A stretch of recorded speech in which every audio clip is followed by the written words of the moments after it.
Let's go for the video, okay?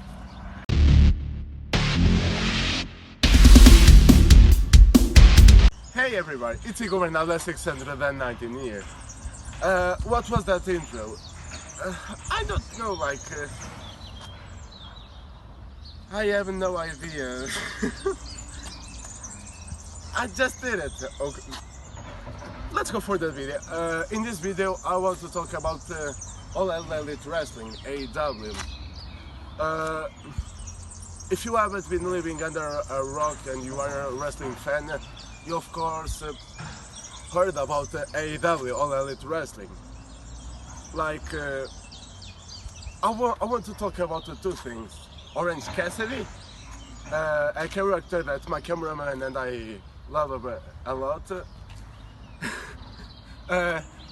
If you want to show your hand in the video. Yes, very good.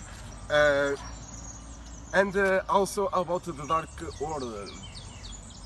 Well, we can talk about the Dark Order first. If you don't follow AEW, the Dark Order is commanded, their leader is someone that you knew in WWE by Luke Harper. Now in AEW is Mr. Brody Lee.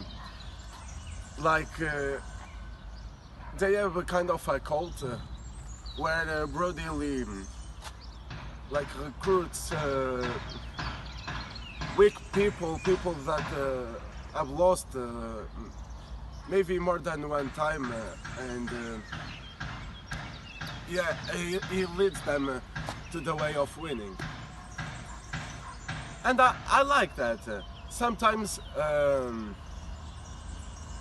maybe someone that was in risk to get out of the company can be, I guess you can say, saved by him and lead him or her to championship goal, because now Dark Order will probably have NJ. If I'm not mistaken, she's the superstar. I don't know. But why the necessity of so many members?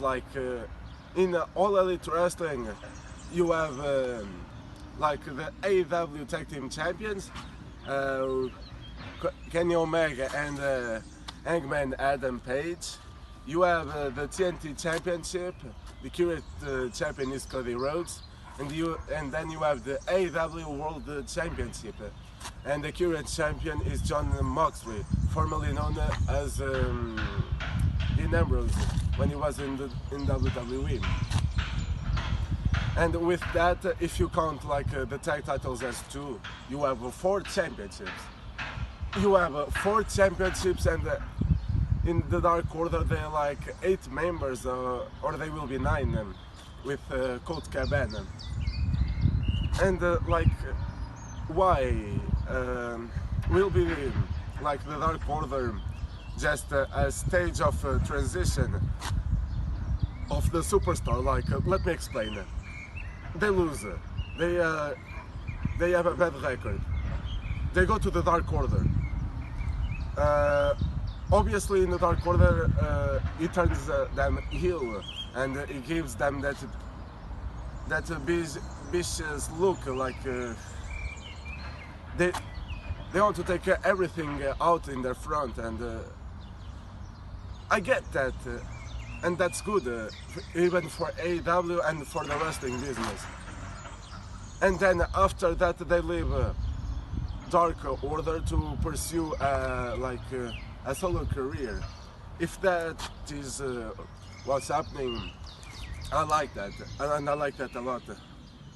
If it's not what's happening, why so many members?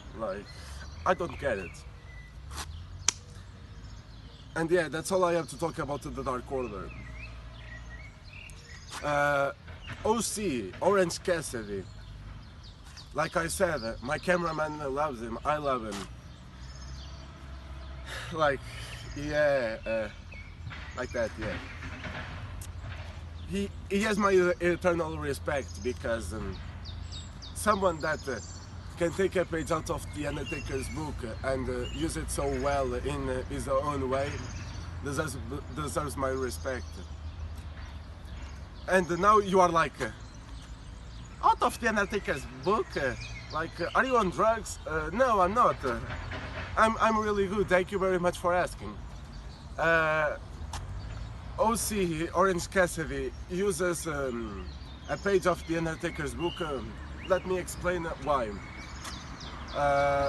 If you basically watch even the Last Ride documentary, like the first one or the second, or any interview that Undertaker gave him, it talks about the beginning of his career. In the 90s, even to 2010, Undertaker was a pretty agile man. He could, for a man of his size, he could fly and yeah, the top rope dives and all that stuff.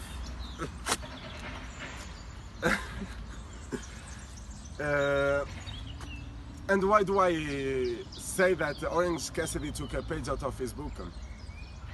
Because the first character of Undertaker on WWE, it was a slow character. Unlike Macho Man,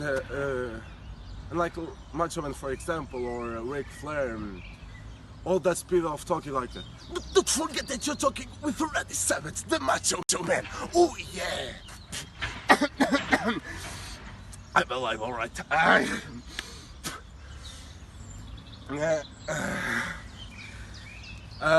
Undertaker was slower. Even speaking like Kamala, you won't survive Survivor Series. Kamala, rest in peace. Alright, you got the idea. And about his wrestling style, he always started slow. Through a big portion of the match, it was kind of slow. And then all of a sudden, bam! It was fast. He went to the rope, fly, and bam! The opponent was down. And Orange Cassidy, I say that he kind of uses the same strategy because when he goes out to the ring, what you think? This guy's a lazy, doesn't have energy to do anything. But if you compare when he gets in the ring to what he does in the ring is the opposite, the laziness, and you can say the slow motion, because that man is a living slow motion. In the ring is bam, all the time, and you can see that he doesn't use his full power. That's why I say that he uses a page of the Undertaker's book, because you give the fans no expectations. You make them think that they are going to have a slow match, and then bam, you strike them, and when it's over, you want more. It worked for Taker for more than 30 years, and it's working go for OC. He's doing that in his own way, and he's getting success. That's all I have to say. If you enjoyed the video, please leave a like, subscribe, and comment down below what you thought. I am in Governador 619, and I will see you in the next video. Bye.